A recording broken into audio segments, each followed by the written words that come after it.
Hello, welcome to a special edition of Watcher's Report. I got a board behind me here where I can go over a few things that relate to what's going on in society. This is related to the Antichrist, it's a false Messiah. And this is upon which man had been ruling aside from those who were chosen by Yahshua and sent out. So there's a certain point where he said, the princes of this world now stands condemned. It was interesting because when he said that, the prince of the world, the young one who was about to rule the world and be a testimony really as to the rule of man aside from God, God's Spirit of His Word, His living Word, was Caligula. So there's a way that we end up with Caligulas. Okay, so anyway, what I was trained in school, I feel like I was brainwashed in school, and then basically the messages about politics and the subject, social studies and things. There seemed to be this kind of spin on things when I actually got down into studying the history of government and rule. And it was portrayed to me as though these were just these certain different ideologies, like democracy and republic and imperial monarchy and communism, and we're just choosing what we're doing. It seems to me, from what I learned, they're really just different stages of the same process of man ruling, where it starts. So democracy is kind of like really the starting place. That's the starting spot there. The starting line. Democracy. This is where you got your small original citizens. And it's rule of the people that bring their voice in the public square. That's where they would come and speak their concerns or whatever. Upon this, you had what's an inclination, you're going to have a ruling class. Those who are somehow privileged by those resources and things acquired. But in this relationship here, as it goes on here, it gradually reforms a republic, where now there's a Senate negotiation in the House. See there? Originally, the House had two branches of government only in Athens, executive and judiciary. There was a way that legislature came in later in the story. Okay, so in this, the ruling class and the forming of the Senate, there is a constitution established, upon which there is a union there, an agreement. And so in this you end up with this kind of, these two different, a house divided, you got your, I don't know how I should write it, you got your left and your right. Left and right wings. And I don't want to get into too much of the politics of all of this. I just want to get into really the progression of what happens here. And so here you have this thing that happens and repeats itself in time. That you have this thing between this left and right here, where things are starting to get achieved onto a certain level, where there's a heated division between them in their negotiation. And what really happens is there's an entire societal collapse at that point. There's a big old crash that happens. There's one that happened in Rome. That was 44 BC. There's one that happened here, United States of America. Stock market crash. And that would really include the war, because these are networked into world trade.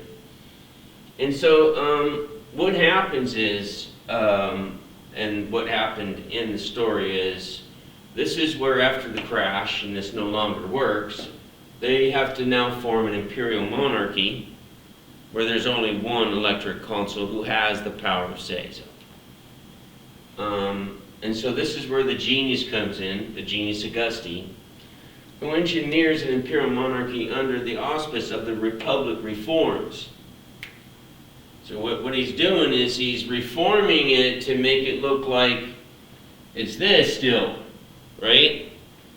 And we have all this public involvement in the Republic, and a representative of the people, originally called the plebeian tribunate. People had to fight to get a voice in there. Because they originally just had a voice, but every sudden all this stuff starts happening. General public starts losing their voice. And then, so this is where there's an electoral college now. This is where the hegemony, the ruling class, they're keeping their ties in there. They formed this electoral college, and the history of what electoral college was an imperial monarchy. Wasn't in a republican democracy. That's not what it was. Electoral college means they're now emperors. Yeah. Elect emperor.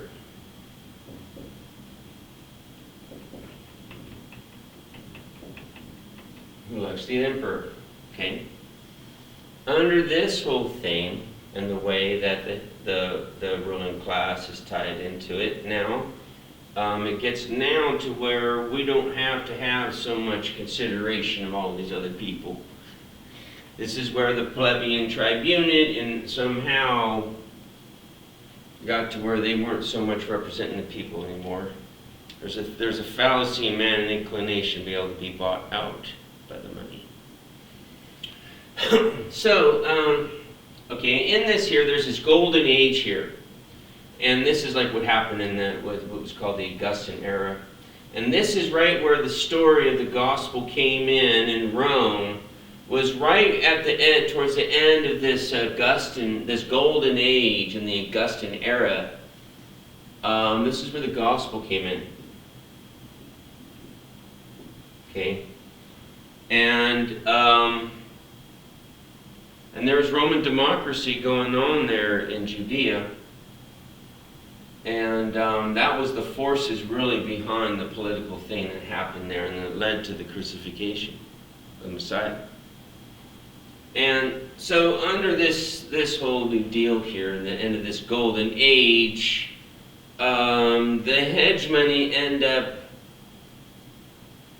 being able, through the emperor, to become autocrats. Now they're sole control, and these are just the ones with all the money now. That's how autocracy is, just a rule of a few who have all the money, like the 1%. So that's when if you have the 1% and the 99%, you already have the dynamic there that of what creates communism. See? 1% now is going to have all the control now. And because of this, and now the jig is up somehow, and this is really what was going on when this was happening here, the New Deal. That's what this is really. The imperial monarchy, what we called it is, this is the New Deal. New Deal. New Deal means no more old deal, right? Constitution here, original agreement, old deal. 1933, Franklin D. Roosevelt brought in the New Deal, made it to look like a reform here. See, understand? But no, this is where they've been emperors ever since. And so this is towards the end of this. And this is where it goes into this. This is where it gets strange and why it has to become communism. Because now it becomes this 1%. And this is where legislature started, if you want to get into this here. this thing that comes here, this is where legislature came off. And then where it started, with Draco. Draco.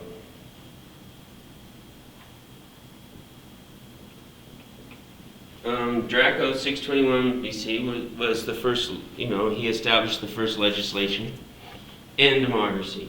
And it was when, at this point, where you had this 1%, right? The 1% acquired everything. And so, that's where, what it was 99%. It was the same thing. Went to ask them to redistribute in some way and find some way to redistribute the money so that we could kind of get back and do some of this stuff again. But guess what their answer always is? Losers, we finders keepers, losers weepers. If they're this rich, they're sick. They're not care about your problems aren't their problems. So this is why it gets twisted, because that's why they had to write some kind of, and what it was a mass mercy killing is what they've gotten to the point of the rational fantasy about things that now because they don't redistribute, well, they know there's going to be a horrible plight for the 99%. We'll eventually get to eating each other, right? 1% versus 99 was the beginning of legislature.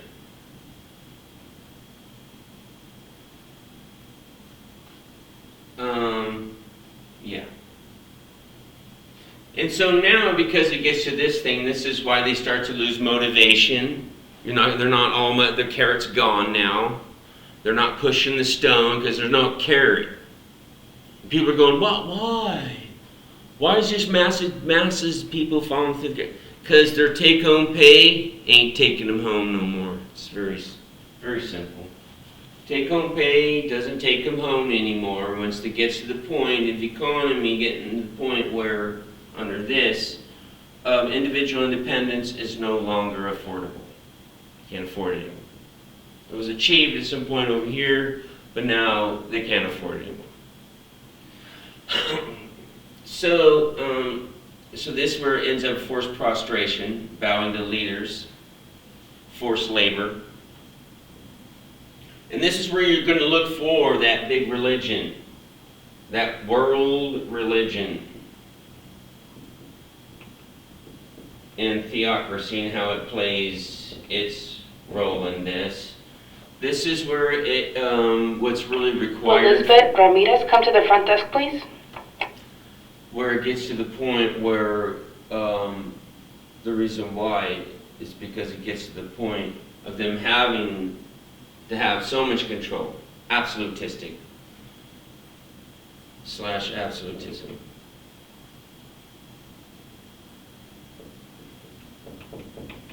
Because it has to get absolutistic.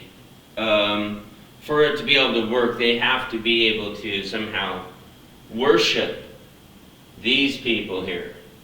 So that was the history of what's going on, is the worship of emperors. This is what's connected to this, and autocrats here. People with the money and the kings and the rulers. So that's what basically they create this religion. You'll see it's going on right now. Catholic Church is just the history of this. You understand? All right. And so that's what it got down to. And this is where they start slaughtering him. Yep. Independent or slaughtered. They first enforced it. Now they slaughter you. No independent thinking or your own things are doing.